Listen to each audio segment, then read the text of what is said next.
Pada Juni lalu, kuasa hukum Sekjen PDIP Hasto Kristianto melaporkan penyidik KPK ke Dewan Pengawas KPK.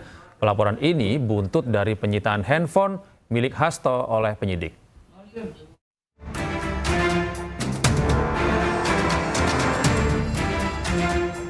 Tim kuasa hukum Sekjen PDI Perjuangan Hasto Kristianto tiba di gedung Dewan Pengawas KPK pada Selasa siang. Kedatangannya untuk melaporkan penyidik KPK yang melakukan penyitaan terhadap telepon genggam milik Hasto. Pihaknya melapor kepada Dewas KPK karena menilai penyitaan yang dilakukan oleh penyidik KPK tidak sesuai prosedur. Sejumlah barang bukti disertakan dalam pelaporan ini, di antaranya flash disk, serta tangkapan layar ketika proses pemeriksaan Hasto di Gedung Merah Putih KPK pada Senin siang. Perlakuan oknum penyidik KPK kemarin kepada Mas Hasto dan stafnya Saudara Kusnadi menunjukkan hal sebaliknya, menunjukkan sikap tidak profesional.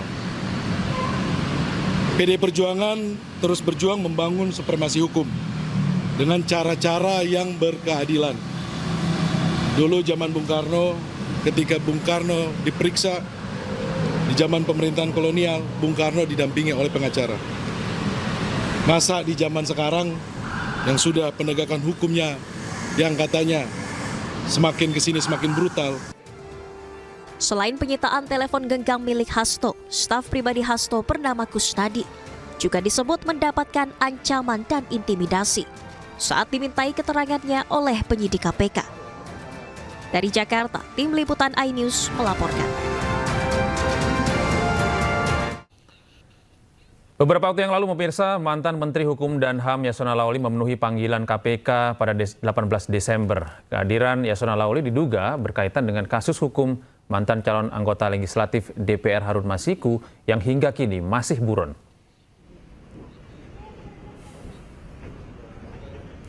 Pemanggilan Yasona Laoly oleh KPK merupakan pemanggilan kedua karena sebelumnya Yasona tidak hadir pada pemeriksaan hari Jumat 13 Desember lalu.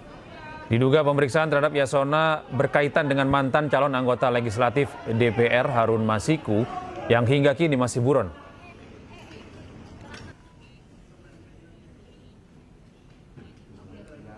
Harun Masiku merupakan mantan calon legislatif PDIP yang diduga menyuap mantan komisioner KPU Wahyu Setiawan agar bisa ditetapkan sebagai pengganti Nazarudin Kemas yang meninggal dunia usai lolos ke DPR.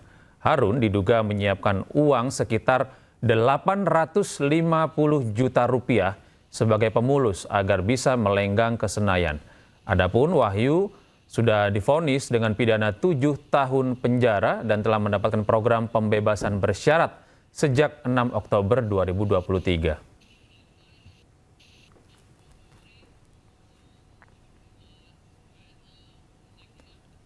Pemirsa, usai diperiksa KPK pada 18 Desember lalu, mantan Menkumham Yasona Laoly menjelaskan ia dicecar penyidik terkait permintaan fatwa yang diajukannya sebagai ketua DPP PDIP ke Mahkamah Agung. Ia juga diperiksa sebagai mantan Menkumham terkait riwayat perlintasan Harun Masiku.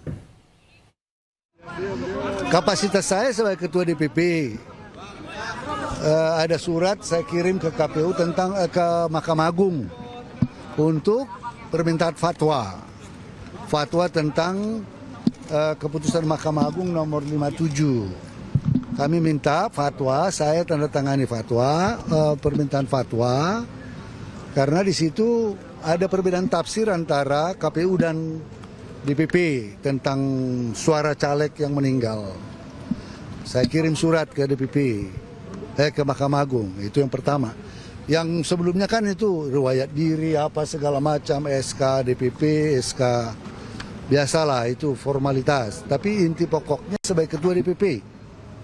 Ya, sebagai ketua DPP, saya mengirim surat permintaan fatwa ke Mahkamah Agung.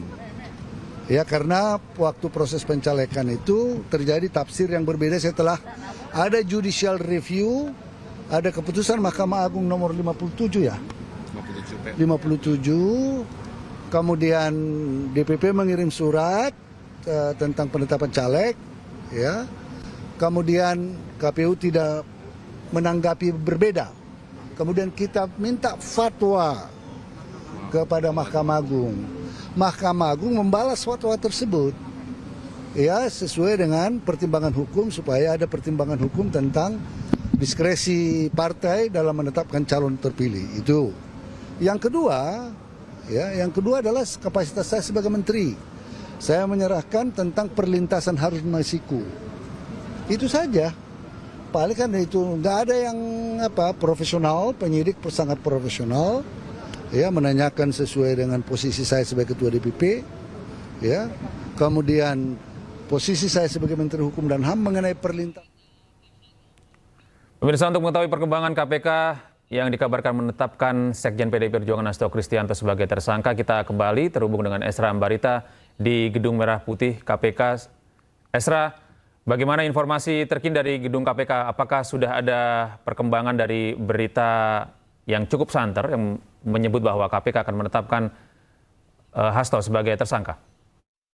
Terkait penetapan status tersangka yakni Sekjen PDIP Hasto Kristianto dalam surat edaran penyidikan yang masih beredar ataupun yang masih terus kami baca, masih kami pantau di Gedung Merah Putih, terkait apakah nanti manakala ada statement resmi dari juru bicara KPK atau pimpinan terkait, mengingat kami awak media sampai saat ini masih terus menunggu. Bahkan kalau pemirsa bisa kita lihat bersama di Gedung Merah Putih ini masih tampak kosong untuk di lobi maupun tampak di depan dari gedung KPK. Hanya ada beberapa awak media yang terus memantau ataupun hendak mendapatkan jawaban lebih resmi terkait penetapan status tersangka dari Hasto Kristianto ini. Sekali lagi kita butuh validasi yang resmi dari juru bicara KPK atau dari pimpinan KPK, mengingat kalau penetapan status tersangka dikabarkan ditetapkan sebagai tersangka ini dalam surat yang beredar menjadi hal yang menarik karena usai rampungnya komposisi dari pimpinan KPK beberapa waktu lalu yang baru saja serah terima jabatan untuk pimpinan yang baru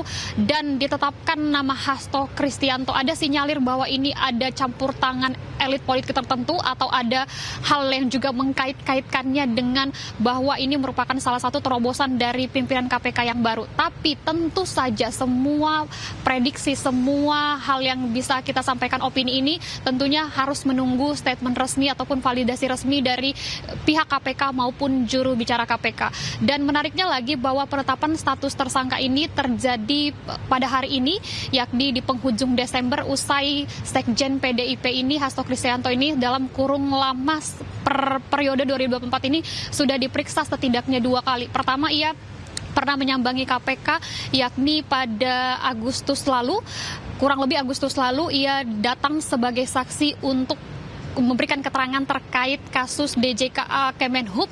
Kala itu ia menyampaikan bahwa namanya disebut-sebut saat Wasekjen juga menyatakan ada nama Hasto Kristianto di sana, dan itu berujung hanya sebatas sampai statusnya sebagai saksi. Kemudian di Juni kemarin baru menjadi meramai lagi atau beritanya kembali ramai diperbincangkan di ruang publik karena Hasto Kristianto yang merupakan salah satu politisi PDIP ini diperiksa terkait peranannya bersama tersangka Harun Masiku yang sampai saat ini keberadaannya belum diketahui. Diduga ini memberikan suap kepada KPK yakni ex-komisioner KPK Wahyu Setiawan untuk memenangkan nama dari Harun Masiku untuk menempati Parlemen Senayan atau sebagai caleg yang menggantikan Nazarudin Kemas yang pada saat itu meninggal sebelum dilakukannya pelantikan.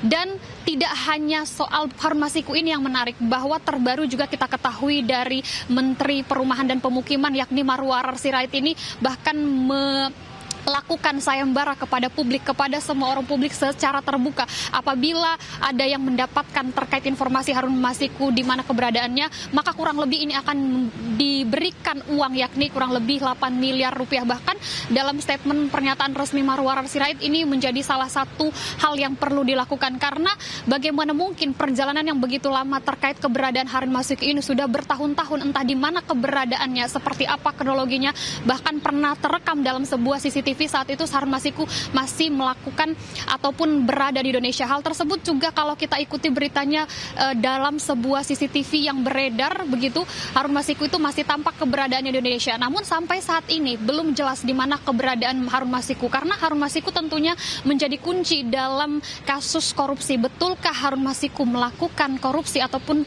suap ini bersama dengan Sekjen PDIP Hasto Kristianto yang saat ini kita tunggu terkait status penetapan tersangkanya, atau ada pihak-pihak lain juga dari mungkin dari politisi PDIP juga yang terlibat, atau masih kita tunggu bersama.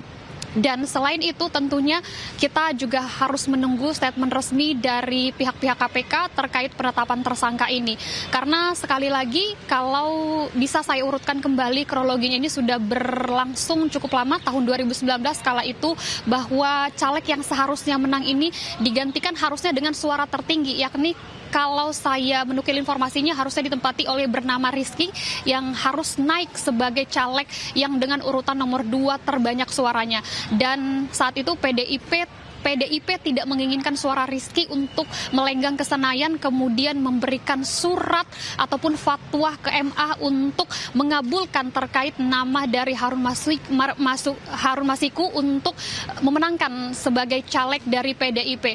Namun sekali lagi ini menyalahi aturan, kalau menyalahi aturan undang-undang KPU, sehingga KPU melakukan penolakan pada saat itu. Nah, merespon penolakan tersebut, kita ikuti beritanya, kita cermati bahwa akhirnya pada tahun 2020 terjadi operasi tangkap tangan, yang mana KPK saat itu melakukan operasi tangkap tangan terhadap Harun Masiku dan sejumlah tersangka lainnya yang juga sudah kita ikuti. Dan tersangka Harun Masiku ini yang keberadaannya entah di mana ini masih dicari. Sementara itu kemudian tersangka Harun Masiku ini didapati telah memberikan uang ataupun suap untuk memenangkan namanya. Hal tersebutlah yang menjadi pemantik ataupun benang merah dari duduk perkara antara nama Hasto Kristianto atau Sekjen PDIP dalam kasus ini. Sementara itu Gede yang mungkin bisa saya sampaikan, karena kita tunggu bersama satu harian penuh ini apakah nanti masih ada respon dari juru bicara KPK, karena ini menjadi hal yang perlu direspon mengingat publik tidak bisa harus berandai-andai terkait penetapan tersangka ini untuk Sekjen PDIP. Tapi sekali lagi bisa kami tekankan bahwa Hasto ini sudah sempat menerka-nerka bahwa dirinya akan ditetapkan sebagai tersangka. Ia bahkan sempat disebut-sebut mendapatkan informasi ini dari salah satu sahabat temannya, yakni pengamat militer, yang menyatakan dalam sebuah podcast maupun siniar bahwa ia ditetapkan akan tahu dirinya akan ditetapkan sebagai tersangka. Ia bahkan menyatakannya secara belak-belakan, secara gamblang di media, bahwa media itu bisa mengutip pernyataannya tersebut. Dan disampaikan sekali lagi bahwa hal tersebut sudah diketahuinya lebih awal, hingga tentunya kita tunggu respon apakah Sekjen Hasto Kristianto ini sudah tidak lagi terkait namanya, ini sudah tidak lagi awam terkait namanya ditetapkan sebagai tersangka, mengingat katanya ia sudah mengetahui penetapan status tersangkanya ini. Dan tentunya kalau kita ikuti kasusnya ini, ada juga sinyalir yang mengatakan penetapan status dari PDIP ataupun dari Hasto Kristianto ini sebagai tersangka adalah berkaitan dengan adanya persinggungan politik antara Jokowi dengan Hasto Kristianto, yang mana Jokowi ini merupakan, kita ketahui rahim politiknya ini, bahwa Jokowi Presiden Republik Indonesia ke-7 ini rahim politik dari PDIP, dan itu menjadi indikasi salah satu dugaan mengapa akhirnya dari Hasto Kristianto ini harus berhadapan dengan hukum. Begitu Gede yang bisa kita sampaikan dari Gedung Merah Putih KPK. Ya, Esra, saya sedikit meralat bahwa kasus yang menimpa Hasto Kristianto dan juga hubungannya dengan Harun Masiku ini adalah terkait dengan upaya penyuapan terhadap Wahyu Setiawan yang merupakan anggota KPU kala itu. Dan kami ingin mengetahui juga ini, Esra, apakah kita biasanya kalau di gedung KPK itu sebelum ada konferensi pers gitu selalu dikumpulkan begitu ya, di pukul berapa? Nah, nantinya terakhir ini apakah ada kegiatan seperti itu? Singkat saja.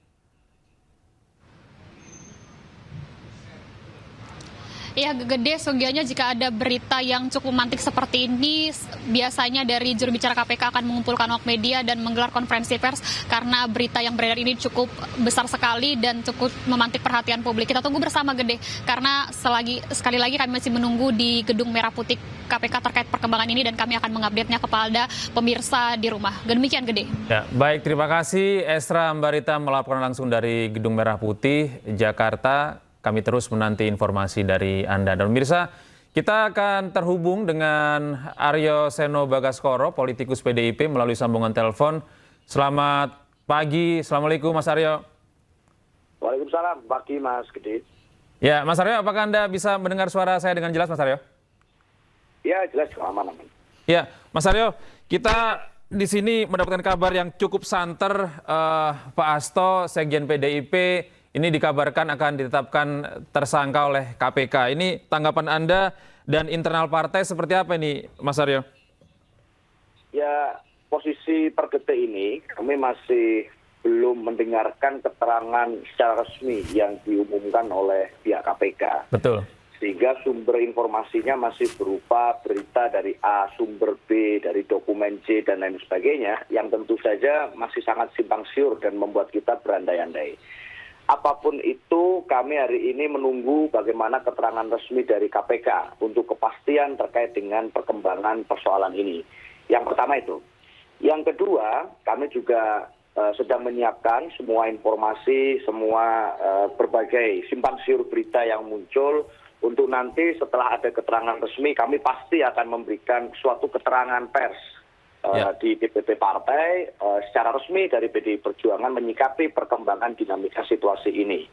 Apapun selama berjalannya berbagai kasus yang terjadi, yang melakukan pemanggilan demi pemanggilan kepada berbagai pimpinan partai, seluruh pimpinan partai yang kemudian dipanggil untuk mengikuti proses selalu hadir secara profesional dan taat hukum.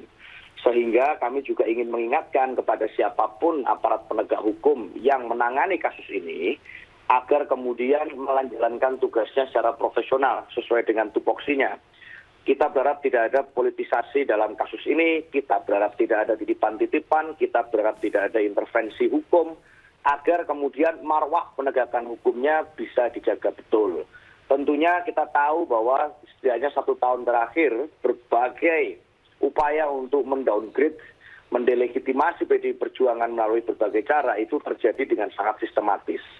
Mulai dari narasi tumbangkan dan tenggelamkan banteng di medsos, pemasangan spanduk-spanduk provokatif, hingga kemudian momentum-momentum panggilan yang sangat dekat dengan momentum politik.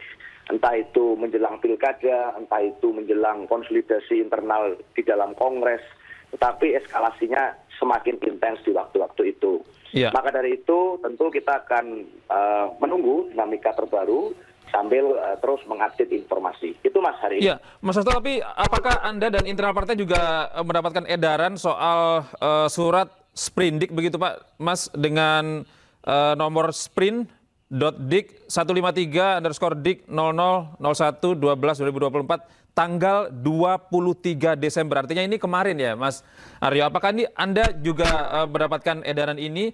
Dan surat ini menyebutkan bahwa ada surat perintah penyidikan ini atau sprindik untuk menetapkan tersangka Hasto. Apakah Anda mendapat ini juga, Mas? Saya pribadi masih belum mendapatkan surat itu. Tapi saya juga membacanya juga dari pemberitaan. Jadi ini kan baru sumbernya dari kanal-kanal berita. Yang mana kita tentu masih menunggu keterangan resmi dari teman-teman KPK. Bayangkan, untuk case CSR Bank Indonesia saja kemarin, yang itu sempat disebutkan ada tersangka, kemudian bisa ada koreksi. Artinya ini kita masih menunggu sebelum ada keterangan resmi. Kalau nggak salah saya dengar tadi kan dari juru bicara KPK juga mengatakan masih ingin mengecek. Sehingga kalau belum ada keterangan resminya, tentu kami masih belum bisa merespon dengan lebih detail, lebih dalam. Karena sejauh ini saya juga belum membaca terkait dengan surat tersebut. Itu Mas. Ya, Mas, kapan Anda terakhir berkomunikasi dengan Pak Hasto? Apakah juga sempat berbicara soal hal ini, Mas? Sudah cukup lama ya, artinya sudah minggu lalu kalau nggak salah. Saya malah sudah cukup lama tidak berkomunikasi langsung karena saya harus kembali ke Surabaya. Terakhir percakapannya adalah berkaitan dengan persiapan menjelang HUT partai. Jadi hari ini saya juga belum komunikasi dengan beliau, tetapi tentu kita semuanya menunggu dinamika terkait kasus ini, karena kita tahu betapa serangan demi serangan itu terjadi masif, sehingga susah juga untuk publik tidak mengkaitkan antara satu peristiwa dengan peristiwa yang lain. Itu Mas. Ya, baik. Terima kasih Mas Aryo atas informasi Anda. Terima kasih sudah bergabung bersama kami di Breaking News hari ini. Dan pemirsa, demikian Breaking News kali ini. Saat lagi Anda bisa menyaksikan program iNews Today. Saya Gede Satria pamit undur diri. Terima kasih dan sampai jumpa.